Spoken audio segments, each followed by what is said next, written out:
Duty भरकर भी पाकिस्तान में आ रही है, क्योंकि मेन कंपोनेंट जो है वो गुटखा मावा का वो सुपारी है।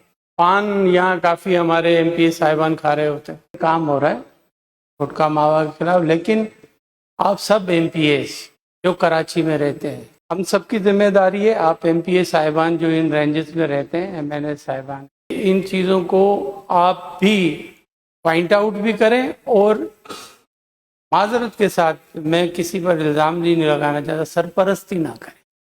आप भी अपने अवाम के लिए सामने जिम्मेदार हैं। सिंध जो घरू वज़ीर ज़ियाउल लंजार आख़िर खां टिनल आहे। मंशियात फरोशन बाबत घरू वज़ीर जे वॾनि एतराफ़नि केतिरा ई सुवाल उथारे छॾिया आहिनि। संदसि चवणु आहे त एमपीएस मंशियात जी सरपरस्ती न कनि। मूंखे सभु ख़बर आहे, पर कंहिंजो नालो न खणंदुसि। पर सुवाल उहो थो थिए त आख़िर हिननि एतराफ़नि खां पोइ जवाब केरु ॾींदो। शहरनि जे घिटियुनि में नीम बेहोशीअ वारी हालत में पियल मवालनि खे बि उहा चङी तरह ख़बर आहे त मंशियात किथां मिलंदी, पर अफ़सोस जो पुलिस खे उहा ख़बर न आहे त मंशियात फरोश किथे आहिनि। सिंध असेंबली जे मुक़दस ऐवान में घरू वज़ीर ज़ियाउल लंजार सभु कुझु ॿुधाए छॾियो। हिन ऐवान अंदरि हिकु सच त ॻाल्हायो त मंशियात जी सरकारी सतह ते सरपरस्ती थी रही आहे, पर ॿियो सच उहो लिकाए छॾियो त उन पुठियां केरु मुलविस आहे। हू सभु कुझु ॼाण जे बावजूद नाला लिकाए वियो। ऐवान जी कार्रवाई दौरान एमक्यूएम जे मेंबर मुआज़ महबूब चयो त संदसि तक समेत हर हंधि गुटको खुलेआम मिली रहियो आहे ऐं ही सभु कुझु पुलिस जी सरपरस्ती में थी रहियो आहे। जंहिं ते घरू वज़ीर ज़ियाउल लंजार चयो त ही गुटके जी रोकथाम लाइ कमु करे रहिया आहिनि ऐं मंशियात केसनि में मुलविस सभिनी माण्हुनि जा नाला साम्हूं आंदा वेंदा। पर गॾोगॾु हिन उहो बि चयो त एमपीएस खे ज़िम्मेवारी खणणी पवंदी ऐं अहिड़नि कारोबारनि जी सरपरस्ती बंदि करणी पवंदी। ज़ियाउल लंजार जो अहिड़ो बयान इन ॻाल्हि जो वाज़े एतिराफ़ आहे त सिंध जा एमपीएस मंशियात फरोशीअ जे पुठभराई करे रहिया आहिनि, पर हू उन्हनि एमपीएस जा नाला खणी संदन एहतिसाब जी ॻाल्हि छो नथो करे। हू चवे थो त मां कंहिंजो नालो वठणु नथो चाहियां, पर घरू वज़ीर हुजण जी हैसियत में मूंखे ख़बर आहे त किथे छा थी रहियो आहे।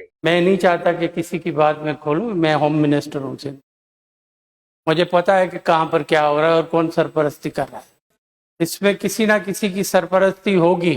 इतनी अगर आज़ादी से गुटखा मावा चल रहा होता तो सुबह 200 रुपये में मिल चुका होता। शाम के लिए उसने क्यों कहा इन्हें कि शाम को मिलेगा? गुटखा मावा तो मिल रहा है यहाँ पे, तो शाम को जब अरेंज करे कहीं से, फिर मेरे भाई को एक देगा और ये खाएंगे। ये जो एलिमेंट जो बेच रहे हैं, ये जहर बेच रहे हैं, हमने उनको पकड़ना है। नाला लिकाए घरू वज़ीर पाण हिकु ॾोह करे रहियो आहे। छा हू उन्हनि एमपीएस खां ख़ौफ़ज़दा आहे त किथे नाला खणण सां उहे संदसि दुश्मन न बणिजी वञनि? सिंध असेंबली जो ही सॼी कार्रवाई ऐं घरू वज़ीर जो बयान साबित करे थो त मंशियात जहिड़े नासूर खे पकड़ण में सरकारी माण्हू मुलविस आहिनि। घरू वज़ीर ॿुधाए त हू नाला छो नथो खणे। छा ॾोहारियुनि जा नाला सरकार लिकाईंदी आहे? सभु कुझु ख़बर हूंदे बि कार्रवाई छो नथी थिए? नेठ खेसि कहिड़ो डपु आहे? छा सिंध में घरू वज़ीर खां वधीक बि को बाअसर आहे जेको ज़ियाउल लंजार खे सच ॻाल्हाइण खां रोके रहियो आहे?